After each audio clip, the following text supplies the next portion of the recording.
जय जिनेंद्र दोस्तों, welcome and welcome back to my channel. और आज मैं आप सभी के साथ शेयर करने वाली हूँ अपना फर्स्ट फैमिली व्लॉग। तो चलिए जल्दी से उसकी हाइलाइट्स देखते हैं।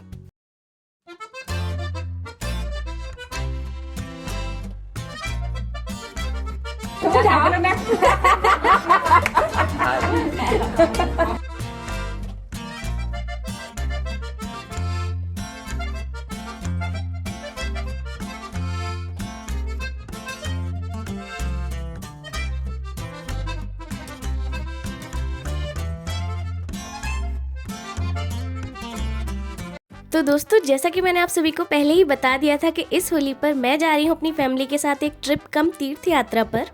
तो वहाँ जाने के लिए सबसे पहले हम निकले गुड़गांव से बस स्टैंड के लिए बस पकड़ने।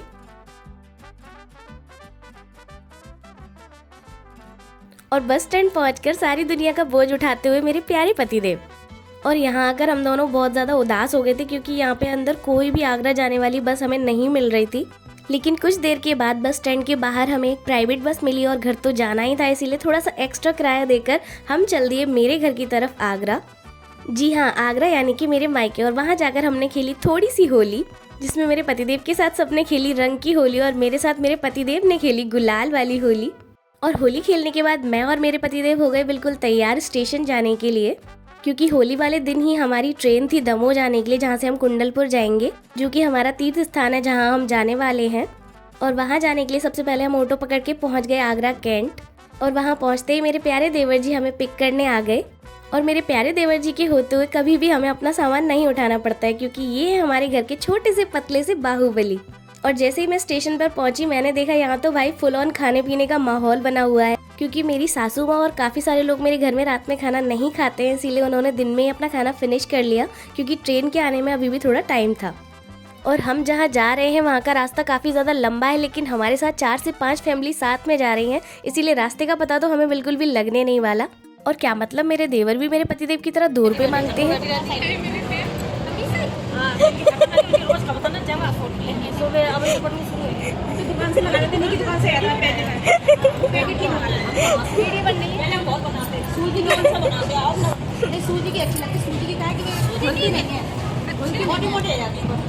अब बोलेंगी नहीं, अब बोलेंगी नहीं, चुप हो। वो ये मंगा ले। मैं तो बच्चों को लंच बॉक्स में रख देती हूँ। नमकीन है, पोहा बन गया, सैंडविच बन गई, राजमा है, कबू चना बन गया, छोले हैं। और काफ़ी सारी लेडी स्टॉक होने के बाद हम लोगों ने खाई ये मस्त मसाला लेस के चिप्स, जो कि काफ़ी ज़्यादा टेस्टी थे। और इसके बाद सिर्फ 5 मिनट बचे थे हमारी ट्रेन स्टेशन पे आने के लिए, तो सभी लोग अपना अपना सामान लेकर हो गए बिल्कुल तैयार ट्रेन में बैठने के लिए। और मैं आप सभी को बता देना चाहती हूँ कि इस ट्रिप पर जा रहे हैं मेरी फैमिली यानी कि मेरे ससुराल वाले, मेरे चाचा जी की फैमिली यानी कि मेरे पापा जी की मौसी के बेटे और उनकी फैमिली, और इन सभी के साथ मेरे पतिदेव की फ्रेंड और उनके मम्मी पापा भी हमारे साथ जा रहे हैं। और इसी के साथ हम लोगों ने पकड़ ली अपनी ट्रेन और आराम से हम लोग वहाँ बैठ गए। और बड़ी खुशी हो रही थी ट्रेन पकड़ने के बाद, जो कि हमारी शक्ल पर साफ दिखाई दे रही है।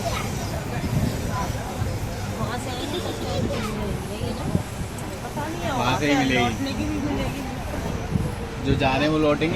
और अभी हमें ट्रेन में बैठे हुए सिर्फ आधा घंटा हुआ है और आप लोग देख सकते हैं लाइट वाइट सब बंद हो गई है और सारे लोग निंद्रावस्था में जा चुके हैं। सिर्फ कुछ ही लोग हैं जो अभी भी जाग रहे हैं, जिनमें से एक मैं हूँ। और हम ऑलमोस्ट पहुँच गए हैं। क्लिप्स बना रहे हैं। ताई के बगल में बैठ गए ना, ठंड लगी तो ताई से बगल में बैठ गए। आने वाला है स्टेशन, देख रहा है दूसरी भाई जी, जगा दो ये रही ना, वो थक गया ये दूध पे भागा वो तो भाई मेरे भाई मैंने वैसे मुलाकात किया। हां वीडियो बना रहे हो, बैठ के आराम कर लो। ज्यादा की वीडियो बना रही हूं ये वाले इंस्टाग्राम पर डालने के चक्कर में आपको फेमस करेंगे यूट्यूब वाले चाचा। आप नहीं कर पाओ, हम को पकड़ लाइक नहीं कर रहे। और इनसे मिलिए, ये हैं देवांश जी, हमारे कलीग के बेटे और हमारे ट्रिप के सबसे छोटे सदस्य।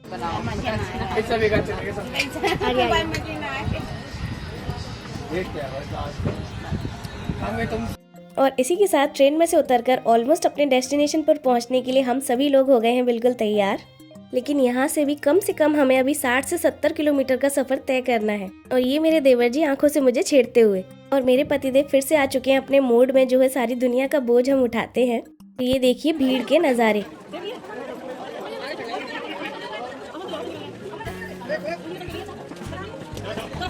और अगर आप लोग भी यहाँ कभी आए हो तो मुझे कमेंट सेक्शन में कमेंट करके ज़रूर बताइएगा। और इन्हें देखिए, ये लोग 2 रुपये मांगना बिल्कुल नहीं भूलेंगे।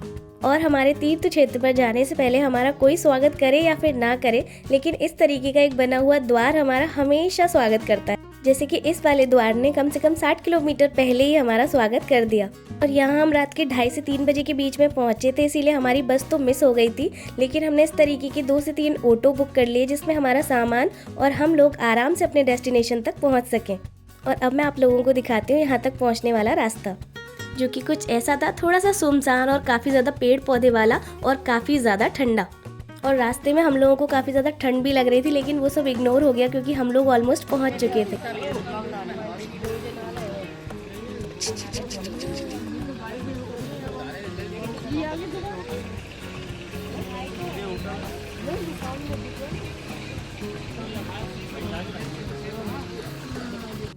और आप लोग देख सकते हैं यहाँ पहुँचते ही मेरे प्यारे देवर जी ने ले ली सभी को चाय पिलाकर खूब सारा पुण्य कमाने की जिम्मेदारी। और अभी तो ये हमें टपरी से खरीदी हुई चाय पिला रहे हैं, लेकिन जब हम लोगों को रूम मिल जाएगा यहाँ रहने के लिए तो ये हमें अपने हाथों से बनाकर भी चाय पिलाने वाले हैं, जो आपको आगे दिखेगा। और इसके बाद जब चाय वगैरह पी के सभी की नींद थोड़ी खुल गई तो मेरे पतिदेव और देवर जी गए यहाँ कार्यालय से रूम बुक करने की बात करने। और जैन तीर्थ स्थान पर कुछ हो ना हो, लेकिन ये कलाकृतियाँ इतनी ज़्यादा सुंदर होती हैं जो मन को मोह लेती हैं।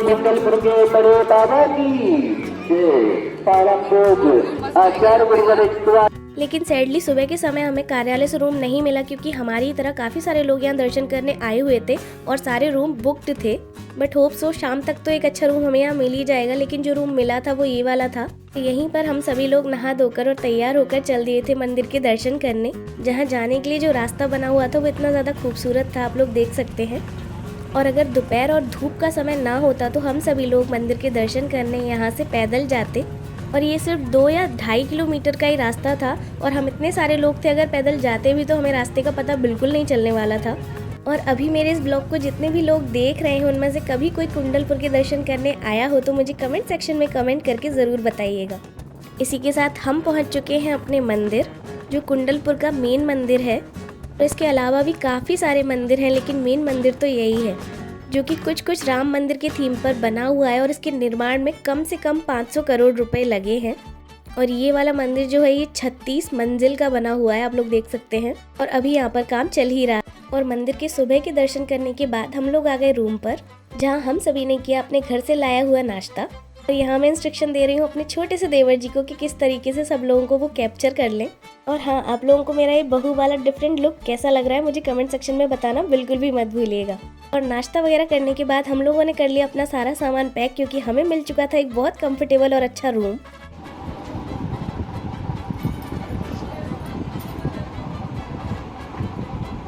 Partner crime partner.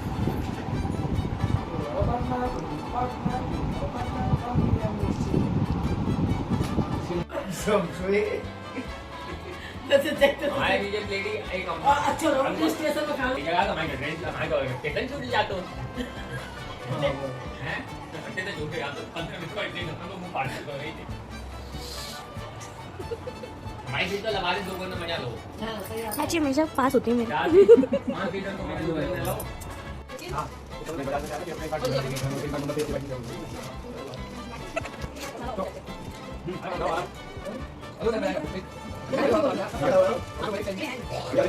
और मैं आप सभी को बता दूं कि मुझे कार्ड्स खेलना बिल्कुल भी नहीं आता, लेकिन मैं सभी के बीच में बैठ गई ताकि थोड़ा सा तो सीख सकूं। और टाइम पास तो करना ही था, क्योंकि दोपहर बहुत ज़्यादा लंबी थी और हमें शाम को ही अब दोबारा से मंदिर जाना था आरती करने के लिए। और कार्ड्स का गेम खत्म करने के बाद हम लोग गए बाहर थोड़ा सा घूमने।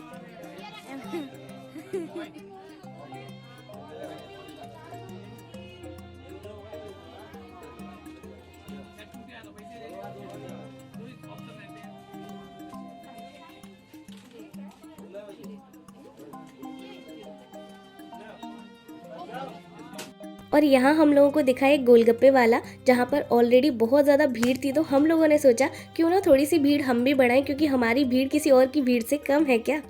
16-17 लोग आए हैं तो थोड़ा सा दबदबा तो बनाना ही पड़ेगा। और जब हम सभी लोग गोलगप्पे खाकर फ्री हो गए तो मेरे पतिदेव और मेरे देवर जी ने भी गोलगप्पे एंजॉय किए। और जब मैं इतनी सारी यादें बना ही रही हूँ तो मैंने सोचा क्यों ना इनके गोलगप्पे खाने की भी एक क्लिप बना ही ली जाए, ताकि ये लोग बाद में इनकार ना कर पाए कि इन्होंने गोलगप्पे नहीं खाए थे। और जहाँ हम लोगों को रूम मिला था वहाँ के बाहर का व्यू कुछ ऐसा था, मैं आप लोगों को दिखा देती हूँ, जो कि एकदम खुला खुला था और बिल्कुल वेल मेंटेन्ड था। और इसके बाद हमें दिखी ये छोटी छोटी सी बच्चियाँ जो कि यहाँ पर बेर बेच रही थी। तो हम लोगों ने भी इनकी हेल्प करने के लिए यहाँ से 1-1 किलो सभी लोगों ने बेर लिए, जिससे इन लोगों की भी थोड़ी सी हेल्प हो गई और हमें भी यहाँ के बहुत टेस्टी वाले बेर खाने को मिले। और आप लोग देख सकते हैं हमारे इस छोटे से जेस्चर से इस प्यारी सी बच्ची के फेस पर कितनी प्यारी वाली स्माइल आई है। और इसके बाद थोड़ी सी खरीदारी और थोड़ा सा एंजॉय करने के बाद हम लोग अपने रूम पर गए थोड़ा सा फ्रेशन अप होने, क्योंकि इसके बाद हमें शाम की आरती करने के लिए मंदिर भी जाना था। और फ्रेशन अप होने के बाद हम चल दिए दोबारा से मंदिर। और यहाँ मैंने बनाई अपनी सासू माँ के साथ ये छोटी सी क्लिप, जिसमें वो कंफर्टेबल तो बिल्कुल भी नहीं थी, लेकिन कैमरा को अपने 100% एक्सप्रेशंस तो दे ही रही थी। और इसी के साथ हम पहुँच गए मंदिर और मैंने सोचा क्यों ना यहाँ की थोड़ी सी कलाकृति का दृश्य आप लोगों को भी दिखाया जाए, जो कि कुछ इस प्रकार है। और इसके बाद हो गया आरती का समय और आप लोग देख सकते हैं भव्य मंदिर में इतने सारे भक्तों की भीड़ और उनके मन में श्रद्धा का प्रमाण।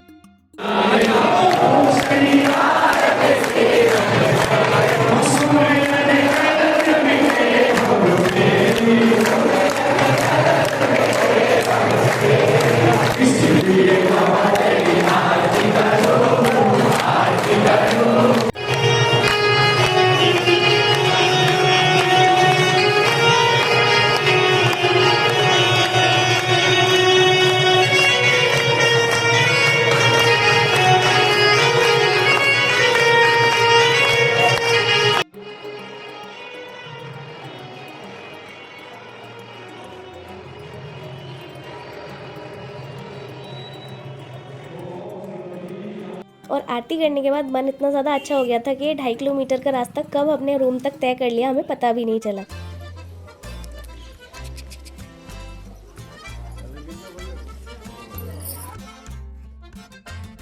और ये है व्लॉग का डे 2 और सभी लोग बिल्कुल तैयार होकर सुबह के 6 बजे चल दिए हैं वंदना करने के लिए। और मंदिर की वंदना करते समय ज़रूरी नहीं है सभी लोग बिल्कुल साथ में ही रहें, हम लोग काफ़ी बार आगे पीछे भी हो जाते हैं, लेकिन इस वंदना की खास बात ये थी कि ये पूरी वंदना मैंने और मेरे पतिदेव ने साथ में की। और जहाँ तक मुझे याद है मेरी शादी के बाद ये मेरी तीसरी तीर्थ यात्रा है और सिर्फ मेरे पतिदेव के साथ की वजह से ये तीर्थ यात्रा मेरे लिए बहुत ज़्यादा खूबसूरत और यादगार भी है।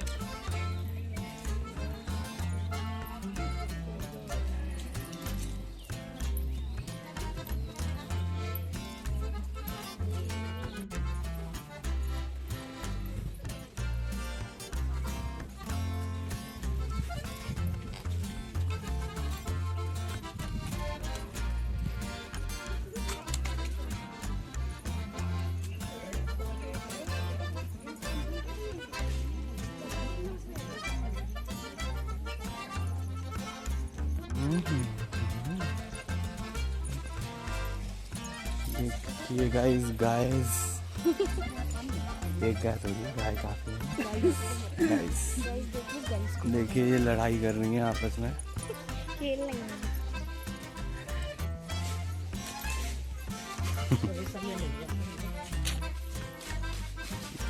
लोगों भाई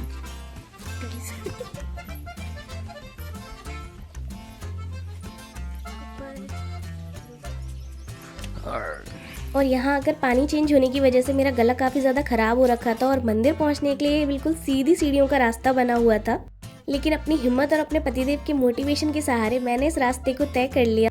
और अभी सुबह के 6:30 बज रहे हैं और आप लोग देख सकते हैं ऊपर पहाड़ों पर पहुँचने के बाद का इतना सुंदर सा व्यू और यहाँ की हवा और वातावरण इतना ज़्यादा प्यारा था कि यहाँ पहुँचते ही मेरी थकान बिल्कुल छू हो गई। इसके बाद किए हमने अपने सबसे पहले मंदिर के दर्शन, जो कि आप देख सकते हैं कितना ज़्यादा प्यारा है। और जितनी भी दूरी पर आपको जितने भी मंदिर दिखाई दे रहे हैं वो सभी जैन मंदिर हैं और इन सभी के बीच में बनी है ये प्यारी सी झील। और काश जितने भी लोग अभी इसे देख रहे हैं वो सभी भी इसके दर्शन कर पाए। और इतनी मुश्किल से इतनी ऊंचाई पर चढ़ने के बाद थोड़ा सा फ्लेक्स करना तो बनता है और वो तो हमने किया भी खूब सारे फोटो क्लिक करके। और जैन मंदिर की सबसे ज़्यादा खास बात ये होती है कि आप लोगों को पता ही नहीं चलेगा कि आप किस रास्ते से कहाँ पहुँचेंगे, क्योंकि मुझे भी यहाँ पहुँचने के बाद ही पता चला कि जिस मंदिर की आरती करने हम रात को आए थे, जो कि मेन मंदिर है, वो हमें हमारी वंदना के आधे रास्ते में मिलेगा। तो जो मंदिर मैंने आपको स्टार्टिंग में दिखाया था, जो 36 मंजिल में बना हुआ है, वो ये है। और यहाँ हमारे भगवान की कम से कम 1008 प्रतिमाएं विराजमान हैं। और इस मंदिर में बनी हुई कलाकृतियों ने तो बिल्कुल मेरा मन मोह लिया था। और जिन लोगों ने अभी तक राम मंदिर के दर्शन ना किए हों, वो लोग कुंडलपुर आके कुंडलपुर के इस बड़े मंदिर के दर्शन करके बिल्कुल ये अनुभव कर सकते हैं कि राम मंदिर भी किस तरीके से बना हुआ होगा। और अब मैं आप लोगों को दिखाऊंगी यहाँ बनी हुई कलाकृतियों की एक छोटी सी झलक। और आप लोग देख सकते हैं ये कितनी ज़्यादा खूबसूरत है। और ये है हमेशा की तरह 2 रुपये मांगते हुए मेरे प्यारे पतिदेव। और हाँ, आप लोग भी मेरे इस फैमिली ब्लॉग के साड़ी लुक पर कमेंट करना बिल्कुल भी मत भूलिएगा, क्योंकि मैं आप सभी के कमेंट का बहुत शिद्दत से इंतज़ार करूँगी। वहाँ कब जाएंगे हम? अरे कौन और आप लोगों को हमें उतरते हुए देखकर लग रहा होगा कि अब हम अपने घर वापस जा रहे हैं। जी नहीं, हम और मंदिरों के दर्शन करते हुए जा रहे हैं जो हमें वापस जाने के रास्ते में मिलेंगे। यही तो है जैन मंदिर की खास बात, बस देखते जाइए। और ये जो पोटली आप लोग मेरे हाथ में देख रहे हैं, ये कोई सामान रखने वाला पर्स नहीं है, ये मंदिर की सामग्री के लिए है। जैसे आप लोग अपने मंदिर में फूल चढ़ाते हैं, हम लोग भी अपने मंदिर में चावल से बनी हुई सामग्री चढ़ाते हैं। और यहाँ आकर इस झील में मैंने लाइफ में पहली बार इतनी बड़ी बड़ी मछलियाँ देखी, जो कि कोई भी खाने की चीज़ डालते ही बाहर आ जाती हैं और बहुत सारी संख्या में इकट्ठी हो जाती हैं। मैंने यहाँ इनके लिए सामग्री के थोड़े से चावल डाले थे और आप लोग देख सकते हैं कितनी सारी मछलियाँ इकट्ठी हो गई एक जगह पर। और मुझे इन्हें देखकर इसलिए भी बहुत ज़्यादा अच्छा लग रहा है क्योंकि यहाँ पर इनका शिकार करने वाला कोई भी नहीं है और ये आराम से इस झील में खुशी खुशी अपनी ज़िंदगी को बिता सकती हैं।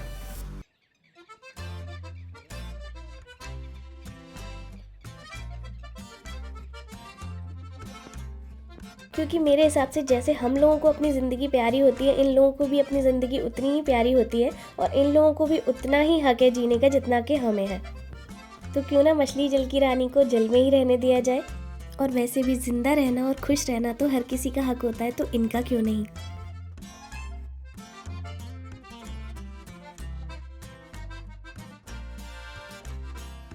और इसी के साथ मंदिर की पूरी वंदना हो गई कंप्लीट और हम सभी लोग आ गए वापस।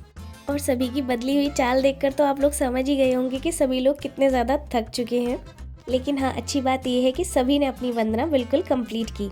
और रूम पर वापस आने के बाद कोई खिलौना तो था नहीं, तो ताश खेल कर ही सबने अपना अपना टाइम पास किया, क्योंकि इसके बाद हमें भोजनालय खाना खाने भी जाना था। और फिर हम लोग चल दिए खाना खाने के लिए भोजनालय। तो ये है मेरे चाचा जी के बेटे, मेरे सबसे छोटे देवर जी। के लोग पीछे आ रहे हैं, ये मेरी 3 सासें। और ये है हमारा भोजनालय जहाँ हम सभी बैठकर अभी खाना खाएंगे। और यहाँ हमें पर प्लेट 70 रुपये में मिली है, जिसमें हम भर पेट खाना खा सकते हैं। और आप लोग देख सकते हैं खाने की क्वांटिटी और क्वालिटी भी कितनी ज़्यादा अच्छी है। और यहाँ बैठ के सभी लोगों ने साथ में बड़े प्रेम से खाना खाया। और ये वाली क्लिप बनाने में मेरे छोटे देवर जी ने मेरी हेल्प की। खैर, ये तो बोलना पड़ेगा, मेरे सभी देवर हैं बहुत हेल्पफुल।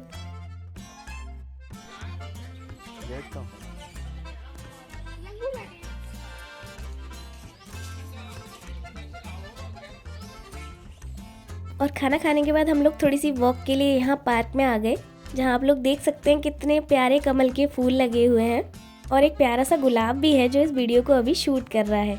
आई होप आप लोग समझ गए होंगे। और अगर आप लोग देख पा रहे हैं तो इस पेड़ पर कम से कम 10 मधुमक्खी के छत्ते बने हुए हैं। और कहीं जाने के बाद एक टाइम के लिए खाना खाएं या ना खाएं, लेकिन गोलगप्पे खाना तो कंपलसरी है। और इस बार हमने अपने गोलगप्पे वाले को चेंज कर दिया है। अब देखते हैं यहाँ के गोलगप्पे हमें कैसे लगेंगे।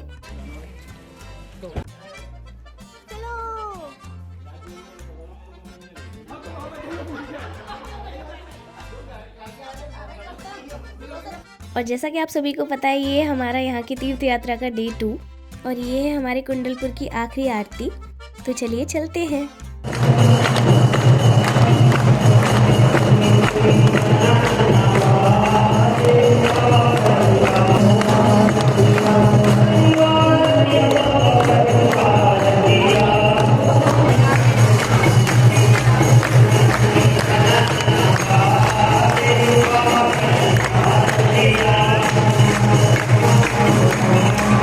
और जैसा कि आप सभी को पता है, बच्चे अपने बड़ों से ही सीखते हैं। और आप लोग देख सकते हैं मेरे चाचा चाची शादी के 21 साल के बाद भी एक दूसरे के साथ कितनी प्यार से आरती कर रहे हैं। और ये है हमारे घर के बड़े और हम लोग भी इन्हीं से सीखे एक दूसरे का हर सिचुएशन में साथ देना और हमेशा एक दूसरे के साथ रहना, चाहे वो मंदिर हो या फिर जिंदगी।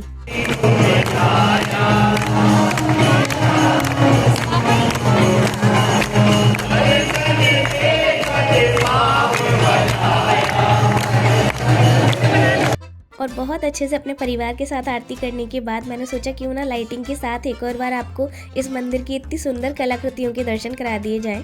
और अगर अभी कोई भी जैन समाज से जुड़ा हुआ व्यक्ति मेरे इस ब्लॉग को देख रहा है तो मैं उन सभी से कहना चाहती हूँ कि जल्दी से कुंडलपुर के इस भव्य मंदिर के दर्शन कर लीजिए, कहीं आपसे कुछ मिस ना हो जाए। हेलो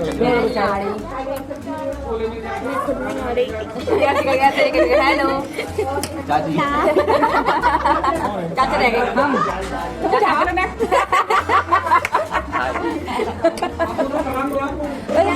बिल्कुल सामने आए हैं और कॉफी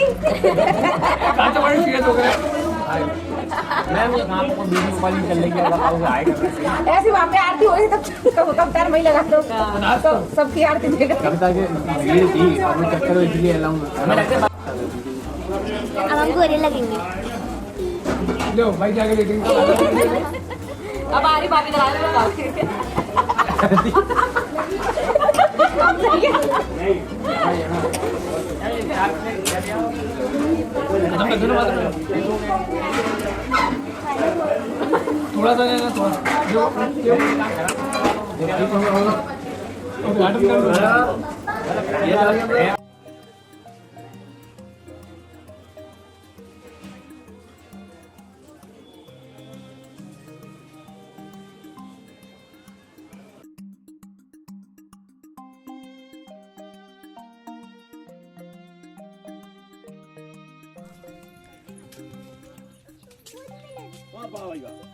सब बच्चे देखेंगे क्या करेंगे? अब आप 2 साल पहले वाले देवांश नहीं हो, अब आप ग्रो बड़े बच्चे बन गए।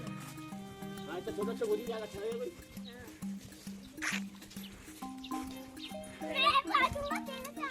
निकल जाते पहले पूरी बनना साफ कराई थी। चलो चलो, मैं आपकी वीडियो बना रहा हूँ, जल्दी चलो।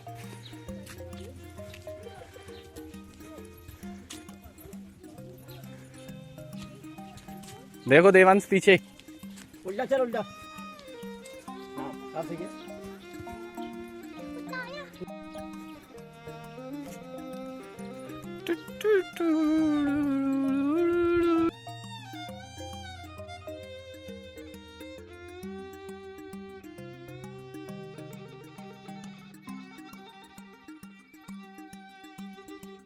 और आज अपने मंदिर जी की लास्ट वंदना कंप्लीट करने के बाद सभी लोगों ने कर ली है अपनी पैकिंग और अभी हमें पहुंचना है सीधे स्टेशन, जिसके लिए रूम से चेकआउट करके हम सभी अपना अपना सामान लेके चल दिए स्टेशन की तरफ। और जैसा कि आप सभी को पता है, कुंडलपुर से दमोह तक पहुंचने के लिए कम से कम 60 से 70 किलोमीटर का रास्ता हमें तय करना है। तो उस रास्ते को तय करने के लिए अब हमने कोई ऑटो नहीं बल्कि बड़ी सी गाड़ी बुक की है, जिसमें हम सभी और हमारा सामान बहुत आसानी से आ जाएगा। लेकिन इसके बाद हम सभी के साथ बहुत बड़ा स्कैम हो गया, क्योंकि ये गाड़ी वाला सारा सामान लेने के बाद हमें यूं ही छोड़कर चला गया। अब आप लोग इस बात को लेकर सीरियस मत हो जाना, क्योंकि मैं मजाक कर रही हूँ, क्योंकि हम लोगों में से अभी भी कुछ लोग वापस नहीं आए थे, इसीलिए उनका वेट करने में हमें थोड़ा सा टाइम लगा। इसीलिए गाड़ी वाले ने आगे गाड़ी लगा ली थी और हम गाड़ी में बैठ के चल दिए दमोह की तरफ। और 1 घंटे में वहाँ हम पहुँच भी गए। तो ये स्वागत वाला गेट तो आपको याद ही होगा। और क्योंकि हम लोगों ने आज भोजनालय में खाना नहीं खाया था, इसीलिए हम लोगों ने रेलवे स्टेशन के इस प्रतीक्षालय में बैठकर खाना खाया, जो चाचा जी लेकर आए थे, और उन्हीं ने सभी को सर्व भी किया। और फिर हो गया हमारी ट्रेन के आने का टाइम। तो हम सभी लोग हो गए ट्रेन को पकड़ने के लिए बिल्कुल अलर्ट, और आराम से ट्रेन में बैठकर कुंडलपुर की सुंदर सी नगरी को बाय बाय बोल के चल दिए अपने अपने घर की तरफ। मेरे छोटे से देवर जी कैमरा के सामने आते ही बिल्कुल अवेयर हो जाते हैं। चाची लड्डू आ रही आलू जीना को तो मैं थोड़ी ना के लिए फोन का वो खिड़की में रखी ऊपर ऊपर ऊपर ऊपर। और हम लोग शाम को 6 बजे बैठने के बाद रात के 1:30 बजे पहुंच गए थे आगरा रेलवे स्टेशन। और आप लोग देख सकते हैं मेरे चेहरे पर उदासी और नींद दोनों साथ में झलक रही है, क्योंकि अब टाइम है सभी लोगों से विदा लेने का और अपने अपने घर वापस लौटने का। और इसके बाद सभी को बाय बाय बोल के और अपने घर से थोड़ा सा फ्रेशन अप होके और चेंज करके हम भी चल दिए अपने शहर, अपने गुड़गांव, अपने घर की तरफ। तो मेरी तो ये यात्रा बहुत ज़्यादा मंगलमय रही। और अगर आप लोगों को मेरा ये पहला फैमिली व्लॉग पसंद आया हो तो चैनल को लाइक, शेयर और सब्सक्राइब करना बिल्कुल मत भूलिएगा। मिलते हैं नेक्स्ट व्लॉग में, तब तक के लिए सभी को बाय बाय।